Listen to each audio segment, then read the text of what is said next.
मेरी आवाज़ सुनो इंस्टाग्राम के मेरे साथियों। मेरी बात तुम्हें अच्छी लगती होगी तो ले लेना, नहीं अच्छी लगती तो कोई बात नहीं। मेरी बात सच्ची है, कड़वी लगती होगी तो अगर तुम मुझे गाली बकते होगे तो ठीक है, यू वेलकम तुम्हारी गालियों का, क्योंकि मैं तो एक सच्चे ईश्वर का भक्त हूँ। वो तुम्हारी गालियों को मेरे लिए फूल बना देगा। जब मैं घर से निकलता हूँ और मेरे अंधभक्त भी दुश्मन हैं, न जाने कौन कौन लोग मेरे दुश्मन हैं, मुझे गालियाँ भी देते हैं और जाने क्या क्या मुझे उल्टा सीधा कहते हैं।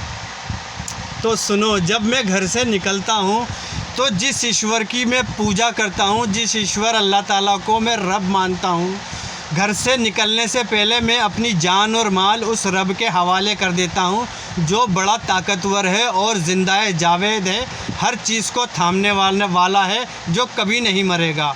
वो मुझे मेरे घर से लेके जाता है और मुझे ज़िंदा सही सलामत मुझे मेरे घर पे वापस ले आता है। और मैं करता हूँ अल्लाह तेरा शुक्र, भगवान तेरा शुक्र, ईश्वर तेरा शुक्र। मेरे दोस्तों, अगर तुम्हें मेरी बात अच्छी लगती है तो सुन लो एक मेरी बात। जो मैं कह रहा हूँ वो अल्फाज मेरे नहीं हैं, जो हकीकत अब होने वाली है ये अल्फाज उसके हैं। अपनी अकल और अपना दिमाग, अपना दिल और अपनी आँखें सब कुछ खोल लो, क्योंकि एक दिन आने वाला है जो तुम्हारे ऊपर से टलने का नहीं है। और मेरी एक बात और सुन लो, झूठ और सच और फसाद और जुल्म और ज़ाती और बेहयाई और गुंडागर्दी और जुल्म के अंदर हद से आगे बढ़ जाना, ये सब शैतानी काम है। और शैतान और उसके लश्कर सब के सब जहन्नुम के अंदर जाने वाले हैं और ये सब के सब जहन्नुम में जाकर आपस में लड़ेंगे।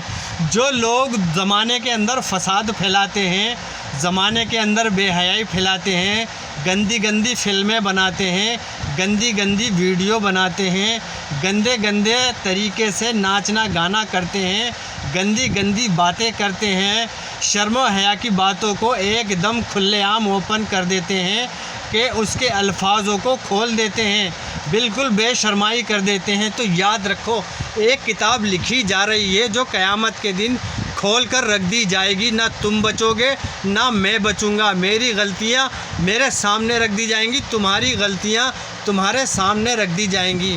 तो उस आग से डरो जिसका ईंधन आदमी और पत्थर होंगे। सुन लो मेरी बात को, लाइव डेटेक्टिव मशीन के अंदर तोल कर देख लो, अगर झूठी निकले इंशाल्लाह सच्ची ही निकलेगी। ये बात मेरे चेहरे की चमक तुम्हें बता रही होगी, ये बंदा सच कह रहा है। ऋग्वेद पढ़ो, कुरान शरीफ पढ़ो, मोहम्मद सल्लल्लाहु अलैहि वसल्लम की हदीसें पढ़ो, मनुस्मृति किताब पढ़ो और कल की अवतार किताब पढ़ो। ये जो तुम्हारे दिमाग के अंदर गोबर जमा हो गया है ना, और ये जो खामा खाए का पेशाब गंगा जल तुमने बना रखा है, इन सारी किताबों को पढ़ के तुम्हारी दृष्टि, तुम्हारी बुद्धि सब कुछ खुल जाएगी और तुम कहोगे अब तक तो हम अंधकार में थे, अंधकार में थे, अंधकार में थे। जो लोग बनी हुई चीज़ों से, जो लोग हाथ से बनाई हुई चीज़ों की पूजा करते हैं, जो लोग पहाड़ की, सूरज की, चांद की, पेड़ की पूजा करते हैं, जो लोग अपने हाथ से मूर्तियां तराशते हैं, अपने हाथों की तराशी हुई चीज़ों की पूजा करते हैं, वो अंधकार में जा रहे हैं और अंधकार में जा रहे हैं और अंधकार में जा रहे हैं। लोगों, एक किताब है ईश्वर की, एक किताब है इंसानों के हाथ की लिखी हुई। तो सच जानना है तो जो ईश्वर ने किताब भेजी है उससे जानो, ना कि इंसानों के हाथ से लिखी हुई किताब से जानो, जिसमें मिलावट मिलावट मिलावट और गड़बड़ी कर दी गई है। ईश्वर की किताब जिंदाबाद है, सच्ची है, उससे ज्ञान सीखो तो तुम्हारी अकल खुल जाएगी। मेरी आवाज़ सुनो।